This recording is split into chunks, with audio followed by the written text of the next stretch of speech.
Então, dando continuidade àquilo que nós vínhamos dizendo, o que acontece?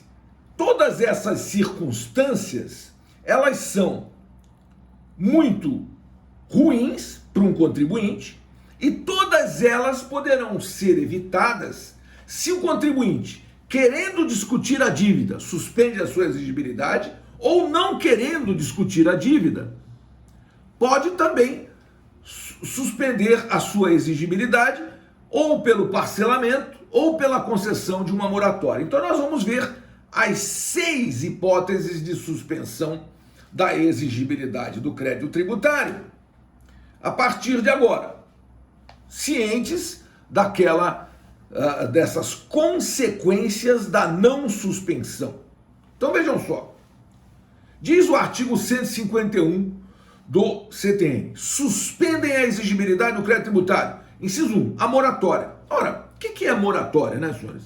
A moratória é a concessão por parte do credor ao devedor de um prazo maior para pagamento da dívida. Então eu sou o seu credor. Imagine você, eu sou seu credor e você me deve R$200. E esses R$200 vão vencer semana que vem. Aí eu chego para você, te dou um documento dizendo para você, olha, esses R$200, cujo vencimento é semana que vem, eu vou prorrogar esse vencimento para você para daqui a um ano. Então, em vez de você pagar mais, em vez de você pagar semana que vem, você me paga daqui a um ano. O que eu fiz? Eu concedi a você moratória, um prazo dilatado para você pagar a dívida.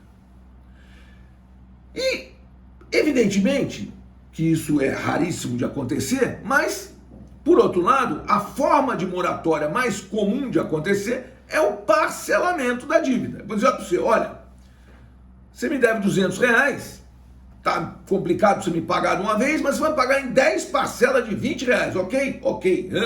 Então, eu estou parcelando a dívida para você em 10 vezes, nos termos do artigo 151, inciso 6, o parcelamento. Veja, moratória suspende a exigibilidade, parcelamento suspende a exigibilidade. Nós vivemos num país em que as empresas têm uma carga tributária tão elevada que elas têm dificuldade de pagar suas dívidas tributárias. Então, é inexorável. De 3 em 3 anos no Brasil tem um refis, um tal de um refinanciamento, um parcelamento excepcional, né? Agora mesmo nós estamos diante de um refis, de um parcelamento excepcional, e tá para vir outro, está em votação no Congresso Nacional, um outro refis, que vai sair aí. Agora não sabemos em que termos vai sair o novo refis, mas antigamente nós tínhamos um refis de 3 em 3 anos. Agora, recentemente, nós estamos tendo um refis por ano, porque agora estamos diante de uma situação de pandemia. Então tivemos um refis em 2020, agora em 2021 vamos ter outro, e aí sucessivamente. O que é o refis? É uma forma de parcelamento especial. Parcelamento comum, chamado de parcelamento ordinário dos débitos tributários federais, é 60 vezes, senhor. Qualquer dívida tributária federal pode ser parcelada em 60 vezes.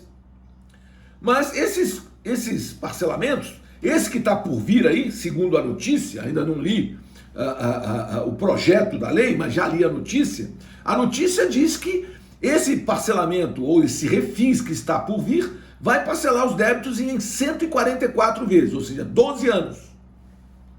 Até agora, o máximo que havia de refis no Brasil tinha sido 180 vezes, ou seja, 15 anos. Mas o último refis, o que está em vigor, parcela no máximo em 10 anos, 120 parcelas. Mas o que está por vir aí vai ampliar isso para 12 anos. Veja, lógico, se você deve, imagine você, se você deve 144 mil para a União, é complicado você pagar de uma vez, muitas vezes. A sua empresa pode não ter esse caixa para pagar 144 mil.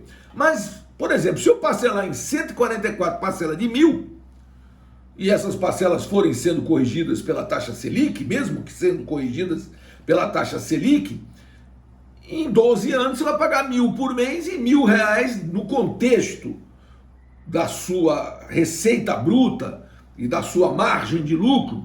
Pode ser que a sua empresa possa pagar R$1.000 e isso não faça nenhuma ou faça pouca diferença para ela. Essa é a questão. Por isso o parcelamento é importante.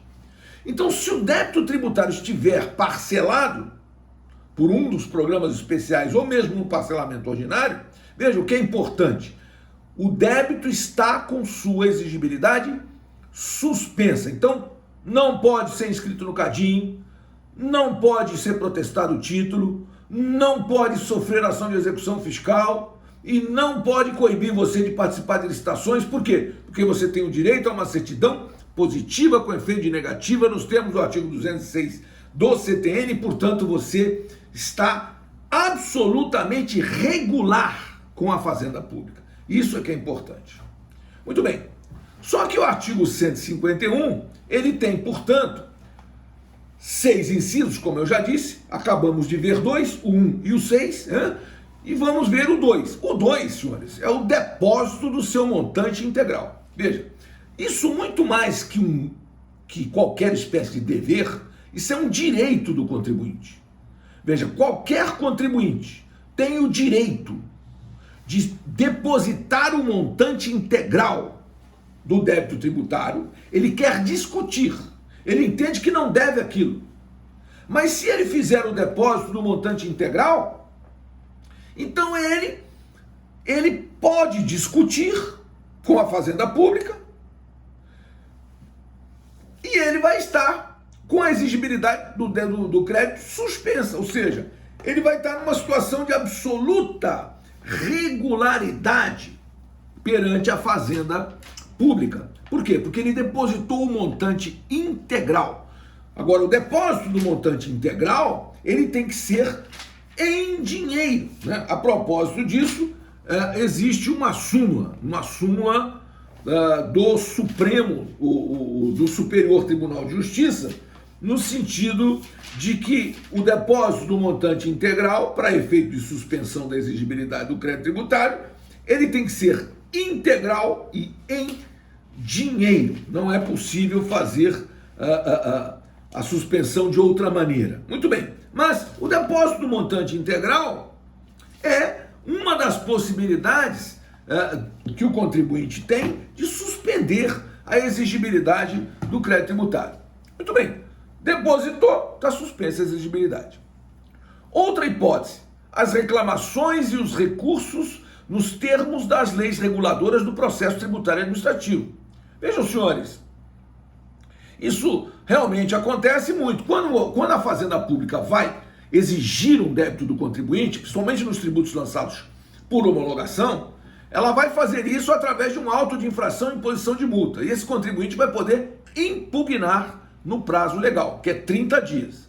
Então, o contribuinte impugnou, suspende-se a exigibilidade do crédito tributário. Ipso facto, a impugnação do contribuinte suspende a exigibilidade do crédito tributário para todos os efeitos legais. Então, você impugnou, você entrou com um recurso ou com uma reclamação nos termos das leis reguladoras do processo tributário administrativo, você terá, com esse ato, suspendido automaticamente, ou seja, ipso facto, a exigibilidade do crédito tributário. O inciso 5 fala em a concessão de medida, inciso 4 fala a concessão de medida liminar e mandado de segurança, e o inciso 5 fala a concessão de medida liminar ou de tutela antecipada em outras espécies de ação judicial. Veja, você foi à justiça, você entrou com mandado de segurança, pediu uma liminar para suspender a exigibilidade do crédito tributário, enquanto você discute. Isso é muito importante, senhores, por quê? Porque é por causa de todas aquelas consequências que nós vimos. Então, não é coerente que você vá litigar contra a Fazenda Pública sem suspender a exigibilidade do crédito tributário. Quer seja pelo depósito que você fez, quer seja por uma liminar que o juiz te deu, ou por uma tutela antecipada que o juiz igualmente te deu em outra espécie de ação judicial. Então, você, quando vai discutir com a Fazenda Pública, você você tem que suspender a exigibilidade do crédito tributário.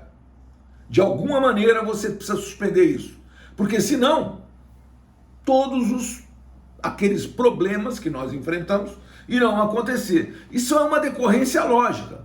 Então, Veja só, e aí é uma coisa que eu falo para meus alunos, uma das coisas mais importantes em direito tributário, na discussão tributária, é a suspensão da exigibilidade do crédito enquanto perdura essa discussão.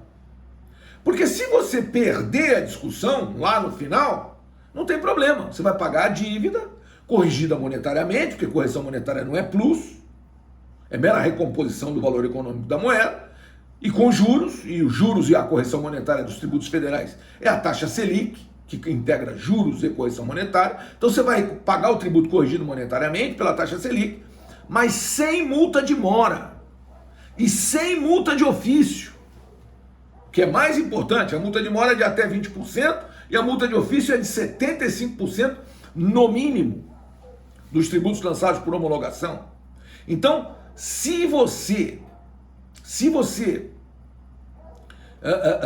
suspender a exigibilidade do crédito tributário, você então não terá nenhuma dessas consequências. Você estará discutindo com a exigibilidade do crédito suspensa e ao final, ainda que você perca a discussão, se você depositou, o depósito vai ser convertido em renda da União, ou da Fazenda Estadual, ou da Fazenda Municipal. E se você não depositou, obteve liminar, ou você ganha a discussão, vai extinguir o crédito nos termos do inciso 10, sentença judicial passada em julgado, ou você perde a discussão judicial, e aí você tem que pagar a dívida atualizada, mas sem juros de mora, sem multa de mora, nem multa de ofício, somente com correção monetária e juros. Vejam, senhores, e com isso, então, nós concluímos o nosso raciocínio sobre as 6 formas de suspensão, quais sejam a moratória, o depósito do montante integral, as reclamações e os recursos nos termos das leis reguladoras do processo tributário administrativo, a concessão de medida liminar em mandado de segurança, a concessão de medida liminar ou de tutela antecipada em outras espécies de ação judicial e o parcelamento. 6 formas de suspender a exigibilidade do crédito tributário e que são absolutamente necessárias, quer para a manutenção de uma situação de estabilidade desse contribuinte, que não quer discutir, mas não pode pagar, pode obter o parcelamento, ou para manter a estabilidade dessa relação daquele contribuinte que quer discutir, entende que não deve, mas quer discutir, vai discutir, mas enquanto discute, mantenha a exigibilidade do crédito suspensa, porque senão as consequências serão terríveis. Certo, senhores? 1 minuto, por favor, vou encerrar a gravação e vou abrir para perguntas. 1 minuto, por favor.